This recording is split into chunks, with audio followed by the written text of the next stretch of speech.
नमस्कार दोस्तों।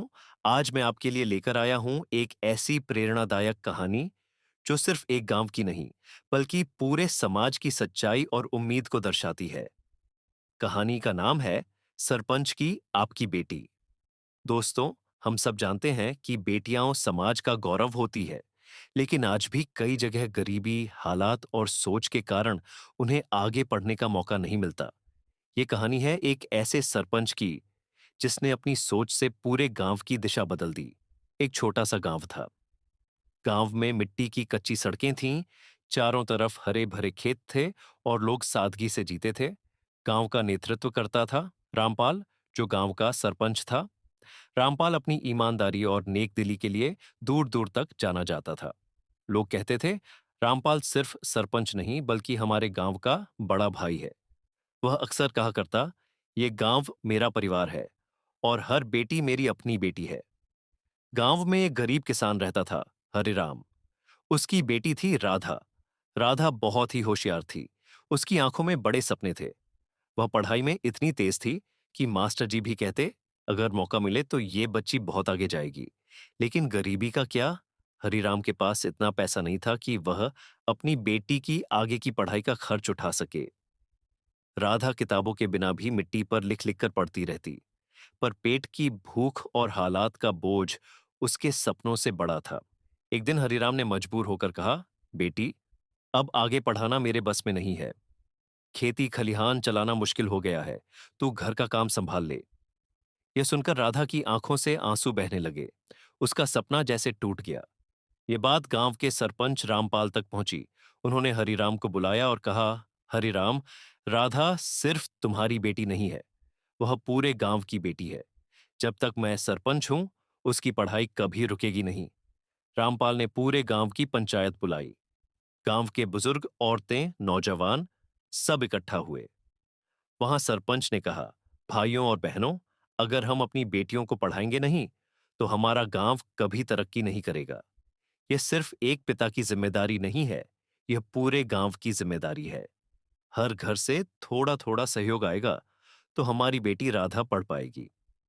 गांव वालों ने तालियां बजाईं। धीरे धीरे हर घर से कोई अनाज लेकर आया, कोई थोड़ा पैसा, कोई पुरानी किताबें। इस तरह राधा की फीस और पढ़ाई का इंतजाम हो गया। राधा ने पढ़ाई शुरू की। दिन रात वह मेहनत करने लगी। कभी मिट्टी के चूल्हे की रोशनी में तो कभी लालटेन के नीचे बैठकर। सरपंच खुद उसके लिए नई किताबें लाते, कभी किसी अच्छे अध्यापक से ट्यूशन का इंतजाम करते। गांव की औरतें भी कहती, राधा, तू पढ़, हम घर का काम संभाल लेंगे। राधा ने 10वीं में टॉप किया, फिर 12वीं में भी पूरे जिले में नाम कमाया। धीरे धीरे उसने कॉलेज में दाखिला लिया। पढ़ाई आसान नहीं थी। पैसों की दिक्कत, समाज के ताने और हजार मुश्किलें आईं, लेकिन राधा ने हार नहीं मानी। कॉलेज के बाद राधा ने फैसला किया, मैं आईएएस बनूंगी। यह सुनकर गांव वाले हैरान थे। कई लोग बोले, अरे बेटा, आईएएस बनना आसान नहीं, इसमें बड़े बड़े शहरों के बच्चे भी असफल हो जाते हैं। लेकिन सरपंच ने कहा, राधा का सपना बड़ा है और पूरा गांव उसके साथ है। गांव ने फिर से चंदा किया। किसी ने किताब दिलाई, किसी ने हॉस्टल का खर्च उठाया, तो किसी ने खाने पीने की मदद की। राधा ने शहर जाकर तैयारी शुरू की। दिन में कोचिंग, रात में पढ़ाई। कभी असफलता का डर, कभी घर की याद, लेकिन फिर भी उसने हार नहीं मानी। सालों की मेहनत के बाद आखिरकार वो दिन आया। रिजल्ट आया और राधा ने यूपीएससी पास कर लिया। वह गांव की पहली आईएएस अधिकारी बनी। गांव में जश्न मनाया गया। ढोल नगाड़े बजे, मिठाइयां बंटी। हर घर में खुशी थी जैसे अपनी ही बेटी ने कामयाबी हासिल की हो।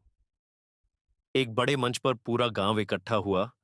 राधा ने माइक पकड़ा और कहा, आज मैं जो भी हूं वो मेरे माता पिता और हमारे सरपंच जी की वजह से हूं, जिन्होंने मुझे आपकी बेटी समझा। अगर गांव का साथ न होता तो शायद मैं यहां तक न पहुंच पाती। गांव वाले रो पड़े। सरपंच की आंखों में भी खुशी के आंसू थे। दोस्तों, यही होती है सच्ची लीडरशिप। नेता वो नहीं जो सिर्फ कुर्सी पर बैठे, बल्कि वो है जो समाज को अपने परिवार की तरह संभाले। जब हर बेटी को आपकी बेटी समझा जाएगा, तभी असली बदलाव आएगा। तो याद रखिए, एक बेटी की जीत पूरे समाज की जीत होती है। अगर यह कहानी अच्छी लगी तो इसे जरूर शेयर कीजिए ताकि और लोग भी बेटियों की शिक्षा का महत्व समझें।